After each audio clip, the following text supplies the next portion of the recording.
Hello, everybody, and welcome to your BC Real Estate Guide for everyday sellers, buyers, and investors.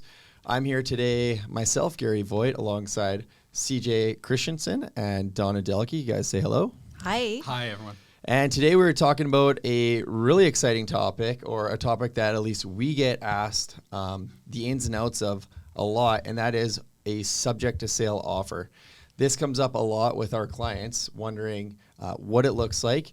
And today we're going to go over a number of different items with a subject sale offer. We're going to go over what is an example of a subject sale offer. We're going to break down the subject to sale pros and cons. We're going to talk about what a bump clause is. And we're also going to talk about some costs associated with the subject sale offer, a subject to sale offer preparation. And basically at the end of it, we're going to talk about what the subject to sale ins and outs are, and is it the right thing for you to do as a buyer, and is it the right offer for you to take as a seller? So we're going to dive into it. First of all, we're going to talk about what a subject to sale offer is.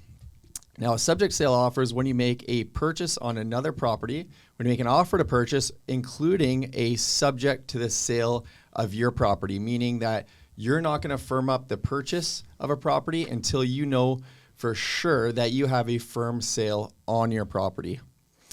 Now, an example of a subject sale offer, I'm going to use Donna for an example. So Donna has a townhouse to sell. She wants to upsize to a home. Donna's worried that if she sells her home, she may not be able to find another home in time to purchase, so she puts in an offer subject to the sale of her home. Now, this may seem like a great option for someone because the subject sale offer creates that sense of security. Hey, we're not going to get caught. We're not going to get caught homeless. We're going to firm up our purchase once we get that firm deal on our sale. So, is it a good option? We're going to break down the subject sale pros and cons. So, the pro for a subject sale offer, of course, you have this security that you will not be selling your home before you're purchasing. But what has to happen to achieve that? Usually the first thing someone has to take into consideration with that subject sale offer is that rule of thumb. Now, Donna, for example, let's say you're a buyer. You come to me and you say that you want to purchase another home. Okay. Generally, one of the first things that I'll say is if you say that you want to make that offer subject sale, the first thing I'm going to ask is why? Why do you want to make that offer subject to sale? Because I don't want to sell my home and have nowhere to go. Right, and that's the general consensus that we get, because a lot of times perhaps they have young children, or perhaps they have no family in town. They have absolutely nowhere to go unless they're able to purchase another place within that period of time. So usually the first thing that I'm going to say is I totally understand. Selling can be a scary thing, especially when you have to buy a place and you have a time period where you have to be out of your place. But the first thing I'm going to let you know is that, Donna, usually when you make an offer subject to sale, the rule of thumb is you're going to pay a little bit more for your purchase and you're going to have to sell for a little bit less. And of course, you ask, why is that? Exactly. So the reason that is because sometimes a subject sale offer is kind of what's called a stigma as sellers see it. Reason being is, let's say, for example, CJ, you're selling your house, Okay. and I'm representing Donna as the buyer. We make an offer to you subject to the sale of her property. So, yes, you may be inclined to accept that offer if you don't have any other offers on the table. However, when you do accept that offer, let's say another party is interested in making an offer on the property. They send you a showing request and you say, yeah, the property is available. However, we do have an accepted offer subject to the sale of another property. Okay. Now, it's up to me as the buyer's realtor to inform my client what that exactly means. Now, I can't speak for everybody. We're really good at doing that because we are very experienced and we know the ins and outs of a subject sale offer, but some other people and other realtors may not. So how that realtor is talking to their client and how they are informing them of what that subject to sale accepted offer means, we don't know. So they could be talking to their client and be like, hey, yeah, it has an accepted offer. It's subject to sale. They might say, well, is it sold? And who knows, that other realtor might say, well, yeah, technically it's sold. So you're saying that could potentially scare off other buyers if their realtors aren't keeping them well informed. Exactly. And we don't know what that other realtor is saying to their client. So that's why it's kind of a stigma for a seller to accept a subject to sale offer. However, if you make that offer more enticing for them, let's say maybe you make a strong offer price, something that would entice them to have that stigma on their property, they may be more willing to take it. So again, we don't know what that buyer is selling to the realtor. And sometimes, even personally, I've had clients and I've said, hey, they have an accepted offer subject to sale. It still means that we can bump that offer. And then I've had them say right away, no, don't worry about it. Take it off the list. We don't want to see it. And then that's where I step back and say, hey, that doesn't necessarily mean that the place is sold. We can bump it.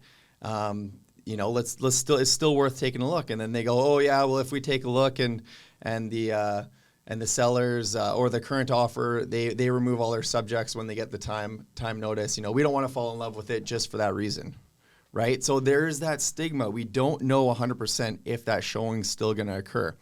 So that's generally why I say you have to make that offer enticing in other ways to that seller, which sometimes it means paying a little bit more, perhaps. Okay, so I have a question then. If you're going to be paying a little bit more, what would the other costs be associated with putting in a subject to sale offer?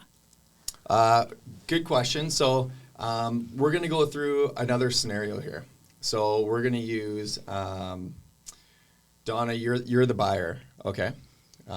You're making an offer subject to the sale of your property. So a lot of the times there's a time limit on the amount of time you can sell your property. So sometimes we see 2 days in a really busy market if they ever even get accepted, or sometimes we'll see a few months. So that'll all depend on market conditions. But let's say, for example, we get the offer accepted and that subject to sale is 1 month. You have 1 month to sell your home.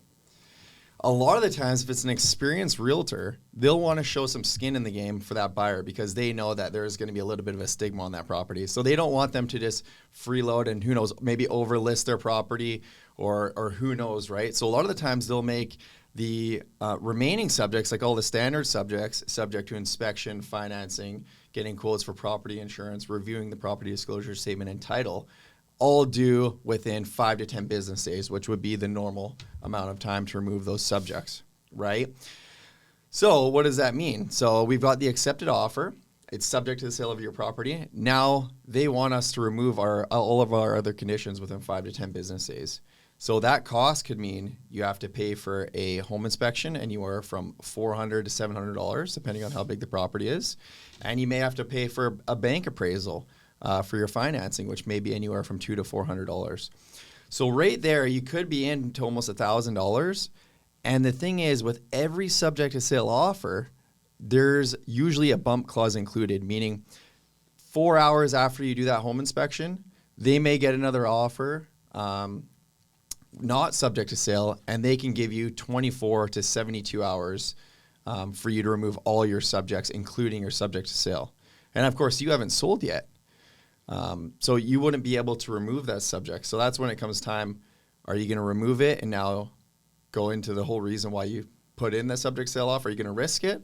Or are we going to collapse that deal and you're going to be out almost $1,000? So that's something that a person has to know right away, that a subject sale offer, you may have to put upfront money in and you may lose that money if you don't go through with, or if you get bumped, which is a very common and feasible thing with a subject to sale offer.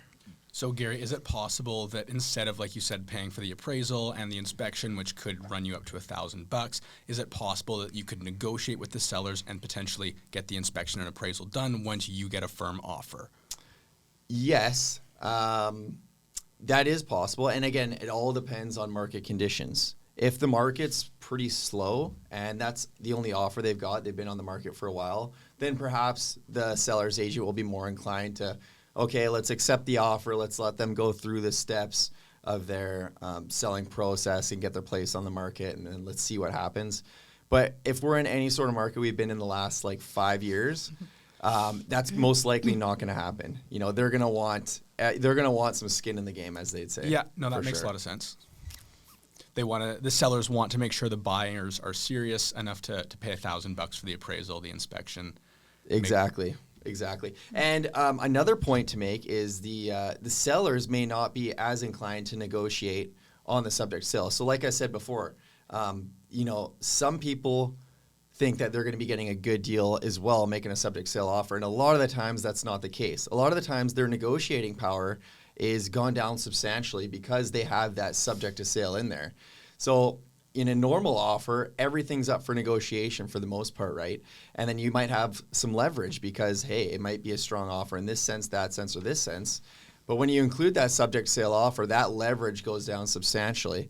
And perhaps negotiating price is a lot more difficult, favorable dates, and all this kind of stuff, because again, the seller is worried that they're tying up their property and perhaps missing out on other buyers. So that's another thing to take into huge consideration when making that subject sale offer. You just have to realize that a lot of the times you don't have as much negotiating room. You may have to pay a little bit more for the property than if you didn't have that clause in. And you may have to take a little bit less if you want to make the whole process work because you have a time limit for as long as you have to sell your place. It may have to be done in a few days or it may have to be done in a month, but you do have a time limit. So that is a number of items there to consider when making a subject sale offer.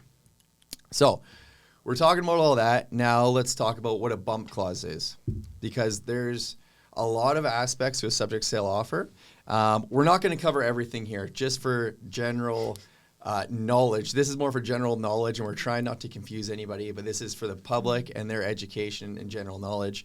When you make a subject to sale offer, there's what's called a bump clause included in it.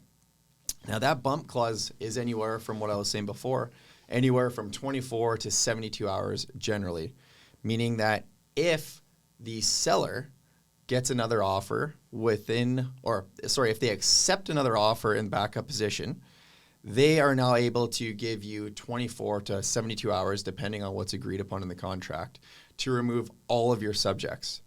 So I've seen that happen before, right after somebody has done, a comprehensive home inspection on a home. They've spent 4 hours doing the inspection.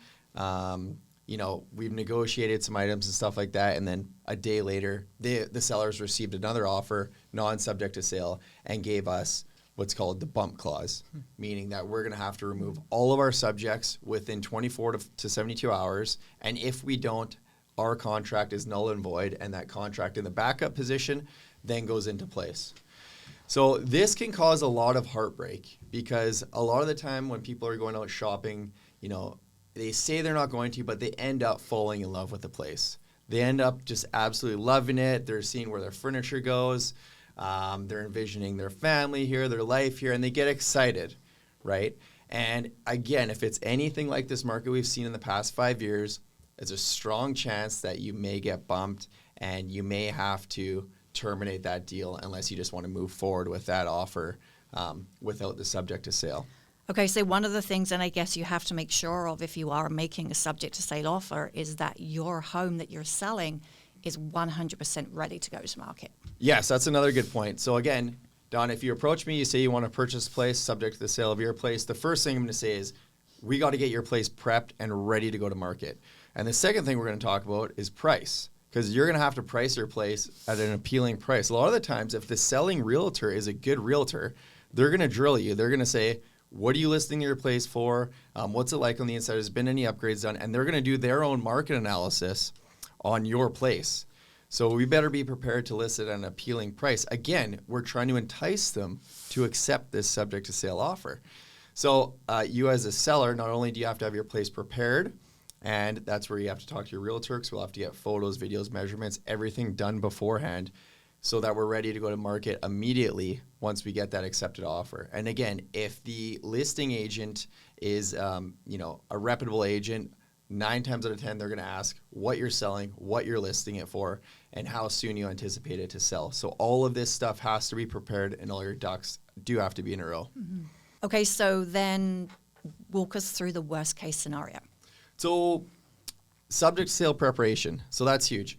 So we just went over all the stuff that you have to do in order to get your place ready, in order to be in a position to make a subject to sale offer. But what do most people end up doing at the end of the day? Donna, as you know, in the hundreds of transactions that you've overseen, majority of clients that we have end up making an offer and opting to go to a non-subject to sale offer. Correct. Because there's so many hoops to jump through and there's so many potential heartbreak, and the odds of everything falling into place are substantially lower than if you've already sold or if you had an accepted offer on your place. So in closing, what we tell everybody is the more prepared and educated you are, and the more you know about the process, the easier everything will be. So I always ask them, and everyone's main concern is they don't want to be homeless. And I totally get that, even myself as well. Like, I don't want to be homeless either. So especially if you have kids. So don't forget, when we get an accepted offer and, subjects are removed, a lot of the times you're not having to move for 30 days or say 1 month to 4 months after that. And I know it seems like it's not that much time, but when you actually get in that position, everybody realizes, okay, we actually have some room to breathe. And majority of the time, if not all the time, we end up finding places for people. And not only that, but you're able to line up the dates so they can have a seamless move from their either townhouse to a detached house or condo to townhouse or vice versa. So majority of the time it does work out. But what I always tell them is be prepared. Let's talk about what's the worst case scenario. Let's say, for example, you don't find a place that you're extremely happy with. So we don't want you buying a place that you don't like. What's the worst case scenario? Well, the worst case scenario is you got to move out of your house. Okay, well, what's the options? Do you have any family that you can move into temporarily? Do you have any friends that will have a basement so you can move into temporarily? Do you have an option for an Airbnb? Don't forget, you'll have the money from your home sale proceeds at the time.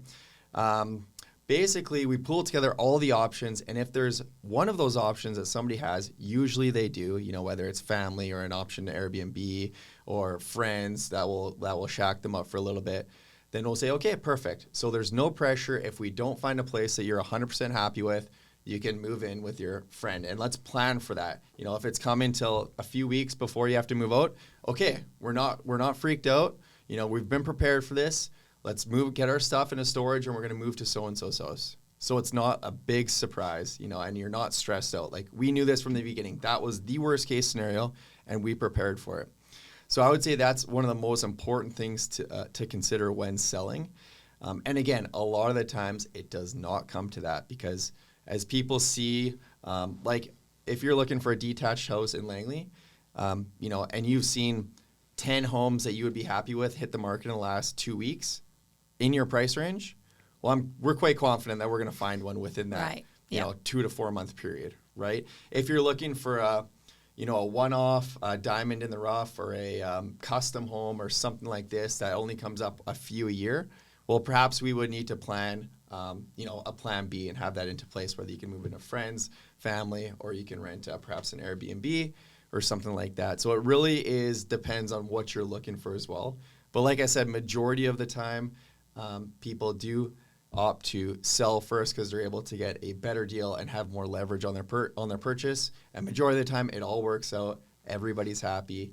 And even on our sale side, the amount of offers we get subject to sale, I would probably go on a limb and say less than 1% to 2%. Not many. Yeah, very few. Yeah, agreed. Very few. That is it. We just brushed on the surface of the subject sale offer. Of course, it's really important that you have an expert working with you and helping you navigate through that. That's where we come in handy. If you're looking to buy or sell, reach out to us anytime. We're happy to help. We're always taking on new clients. Hope this podcast and video and audio was educational, and hope you did learn a little bit about the pros and cons of the subject sale offers. And we'll see you on the next one.